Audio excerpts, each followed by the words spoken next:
कक्षा 10वीं विषय हिंदी लोक भारती। छात्रों, कक्षा 10वीं हिंदी लोक भारती बोर्ड द्वारा प्रसारित कृति पत्रिका का नया प्रारूप में आपको मार्गदर्शन एवं अंक वितरण सहित स्पष्ट करती हूँ। हिंदी लोक भारती की कृति पत्रिका 80 अंक की है। इसे 5 भागों में वितरण किया गया है। तो चलिए छात्रों, सबसे पहले हम आते हैं विभाग 1 गद्य की ओर। ये आपको कुल 20 अंक के लिए पूछा जाता है। प्रश्न पहला अ, निम्नलिखित पठित गद्यांश पढ़कर दी गई सूचनाओं के अनुसार कृतियाँ कीजिए। ये 8 अंक के लिए विभाजित किया गया है। पहली कृति है आकलन कृति 2 अंक के लिए, दूसरी कृति है आकलन कृति 2 अंक के लिए, तीसरी कृति है शब्द संपदा 2 अंक के लिए और चौथी कृति है अभिव्यक्ति स्वमत 2 अंक के लिए। कुल मिलाकर हो गए 8 अंक। प्रश्न पहला आ विभाग, निम्नलिखित पठित गद्यांश पढ़कर दी गई सूचनाओं के अनुसार कृतियाँ कीजिए।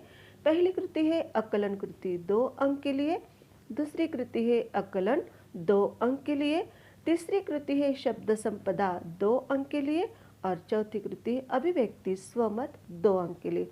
कुल मिलाकर हो गए 8 अंक। अब हम आते हैं प्रश्न पहला ई विभाग, अपठित गद्यांश पर आधारित आपको ये कृति पूछी जाती है। अपठित गद्यांश यानी क्या? पाठ्य पुस्तक के बाहर से लिया गया गद्यांश किसी अन्य पुस्तक से। इसमें आपको 2 कृतियाँ पूछी जाती है। आकलन कृति है 2 अंक के लिए और अभिव्यक्ति जिसे स्वमत भी कहा जाता है 2 अंक के लिए। कुल मिलाकर हो गए 4 अंक। छात्रों, अब हम आते हैं विभाग 2 की ओर। पठित पद्यांश आधार पर ये आपको पूछे जाते हैं। 12 अंक इसे होते हैं। प्रश्न दूसरा अ और आ इसमें होता है। इनमें एक मध्ययुगीन और एक आधुनिक रचना पर कृति पूछी जाती है। तो प्रश्न दूसरा अ, यहाँ पर मैं आपको बताती हूँ। निम्नलिखित पठित पद्यांश के आधार पर कृतियाँ कीजिए। पहली कृति है आकलन कृति 2 अंक के लिए, दूसरी कृति है शब्द संपदा 2 अंक के लिए और तीसरी कृति है सरल अर्थ कविता की पंक्तियों का लिखना है आपको 2 अंक के लिए। कुल मिलाकर हो गए 6 अंक। प्रश्न दूसरा आ विभाग, वो भी आपको उसी तरह से पूछा जाता है। निम्नलिखित पठित गद्यांश को पढ़कर पूछी गई कृतियों को पूर्ण कीजिए। इसमें पहली कृति आती है आकलन कृति 2 अंक के लिए, दूसरी है शब्द संपदा 2 अंक के लिए और तीसरी कृति है सरल अर्थ कविता की पंक्तियों का 2 अंक के लिए। कुल मिलाकर हो गए 6 अंक। छात्रों, अब हम आते हैं विभाग 3 पूरक पठन की और इसे 8 अंक में वितरण किया जाता है। इसमें एक गद्यांश जो है पूरक पठन होता है और दूसरा पद्यांश पूरक पठन होता है। प्रश्न तीसरा अ विभाग की तरफ हम आते हैं।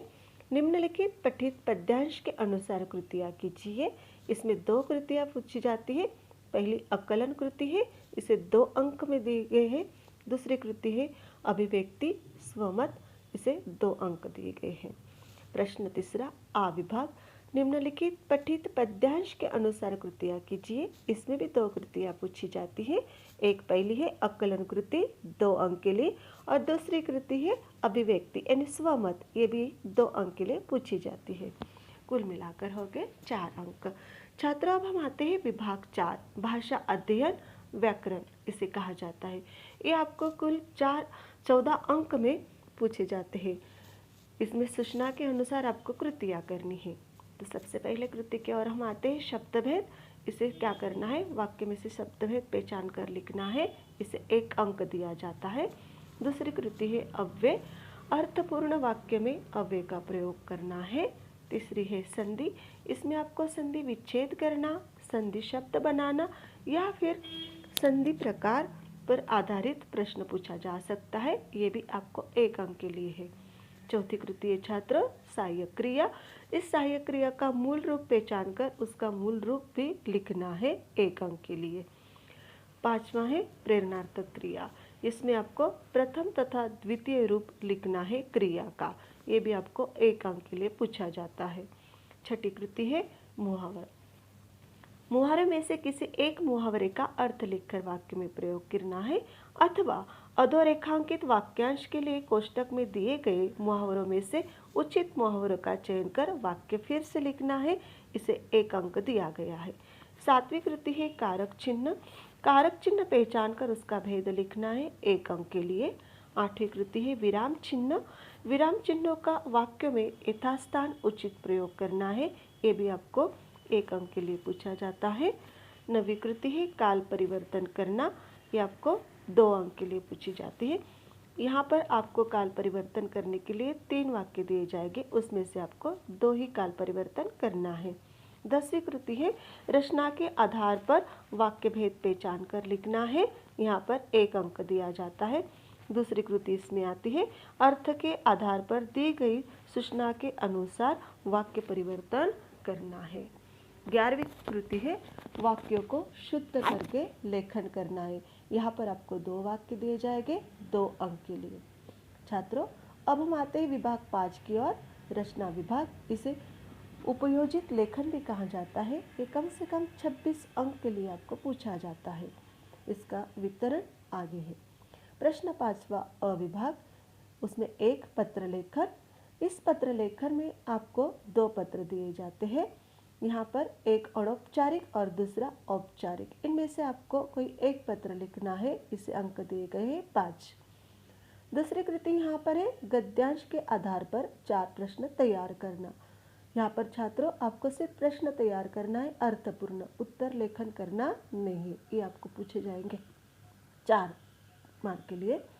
प्रश्न 5वां अविभाग, यहाँ पर पहला है वृत्तांत लेखन। 70 से 80 शब्द में इसका लेखन करना है। वृत्तांत लेखन करते समय काल, स्थल, घटना का होना अनिवार्य है, ये आपको 5 अंक के लिए पूछा जाएगा। इसके लिए अथवा प्रश्न आता है कहानी लेखन। मुद्दों के आधार पर कहानी का लेखन करना है 70 से 80 शब्द में, इसे उचित शीर्षक और सीख देना अनिवार्य है। छात्र, अब हम आते हैं प्रश्न 5वां आ विभाग। इसमें दूसरा है विज्ञापन।